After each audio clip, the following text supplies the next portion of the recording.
Energy. Energy, the word energy eludes a lot of people. And how I have seen worked and healed with energy is very important, I think, for people to be aware of. Energy, first off, is when you first meet someone. When you walk into someone's energy, you can feel if they're sad, angry, embarrassed, insecure. We know this, but I can't tell you how many times we assume that it is us. Because when we walk into someone's energy and then we start to feel embarrassed, insecure, angry, whatever the feeling is, and we were fine a second ago, then we have to say to ourselves, this is not me. I have walked into their energy and how they feel about themselves. You see, the aura, the energy around us, holds everything we think about and feel about ourselves. So when we walk into a room, our energy is felt first, before anyone even gets to know us. And that's why so many times you will see at a social gathering or networking, you will see some people will never go up to one person, or they'll all be around another person and can't wait to talk to them. This is energy. Doesn't mean that one person is better than the other. It just means one may feel a little insecure, unsure of themselves. So their energy is pulled in, wanting to almost disappear or be invisible, though they may not be aware they're doing this and then can't understand why people aren't coming to talk to them. Whereas someone else, maybe their energy is out there. It's full of happiness and come talk to me energy, and I'm okay with myself. So people are gravitated to that, even though they may not even understand what they're gravitated to. They just know this person is someone that they're attracted to. This is energy. So when you walk up to someone, when you're in someone's energy, there's always that choice. Are you going to walk into their energy and be transformed into what they feel, what they're giving off?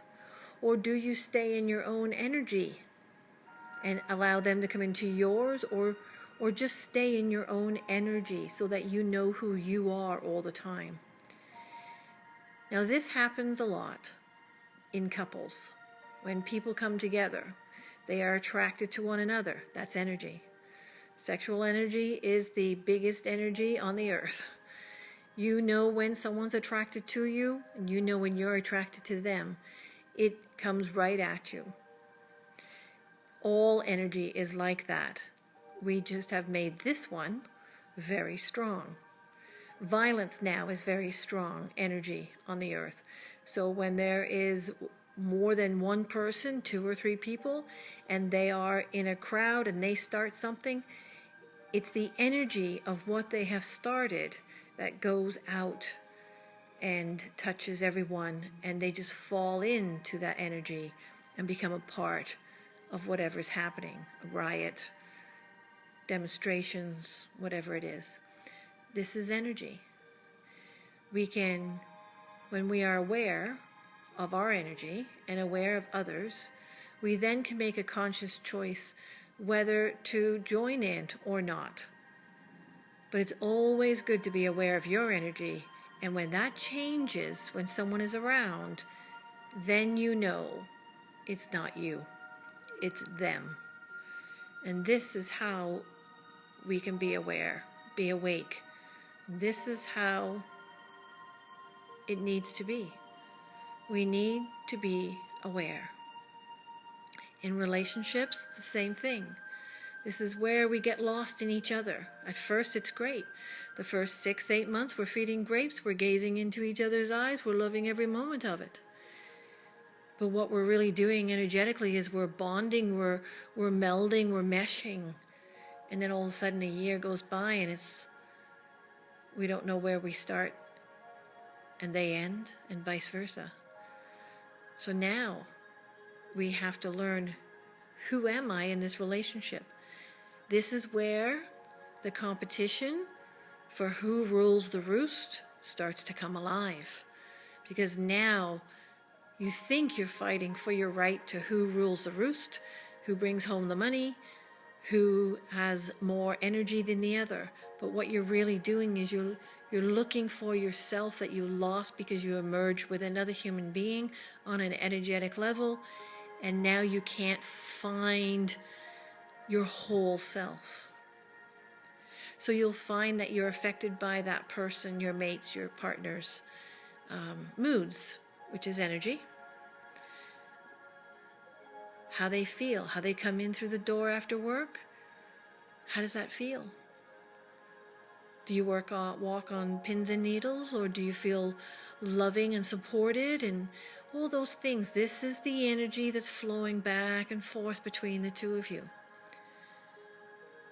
Until you become conscious and make a conscious decision that the two of you will love and respect each other,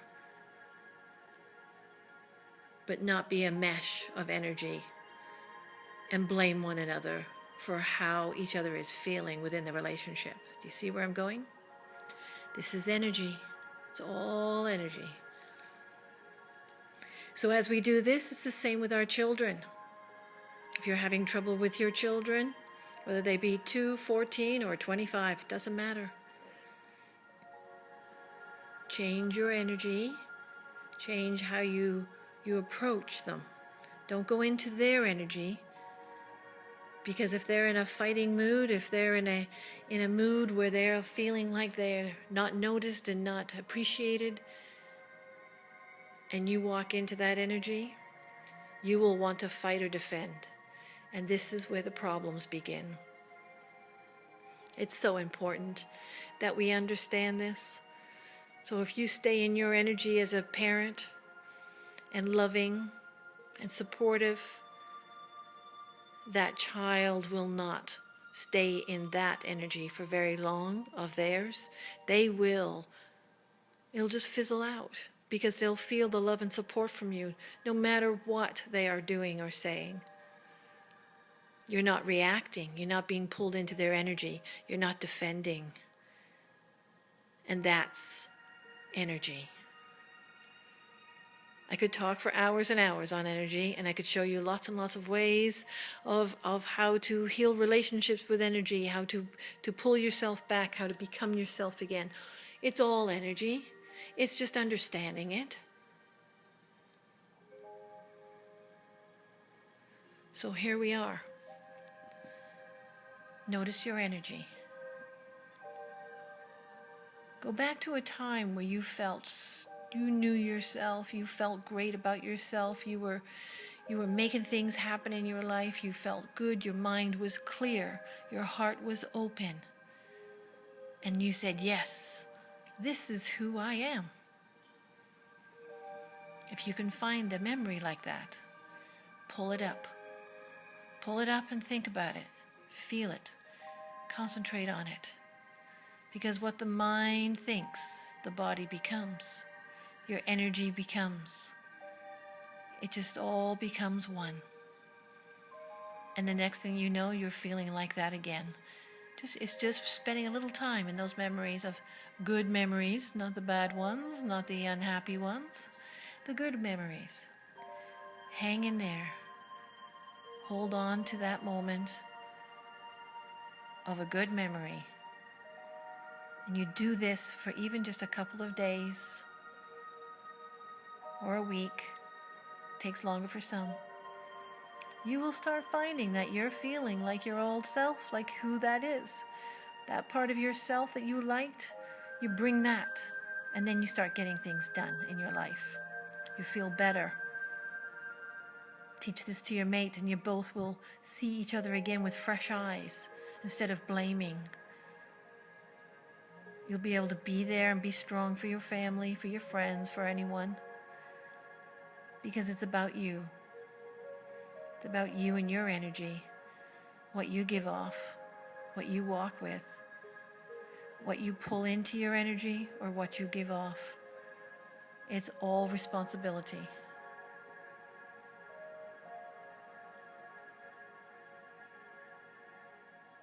To learn more about energy and everything else, keep your eyes open for my talks. We play with energy, we see it, feel it. But right now, concentrate on your energy and who you are. Find out who you are and what you feel like. And concentrate on what you're walking into a room with, what you're taking home at night, what you walk into your work as. You know, it's different.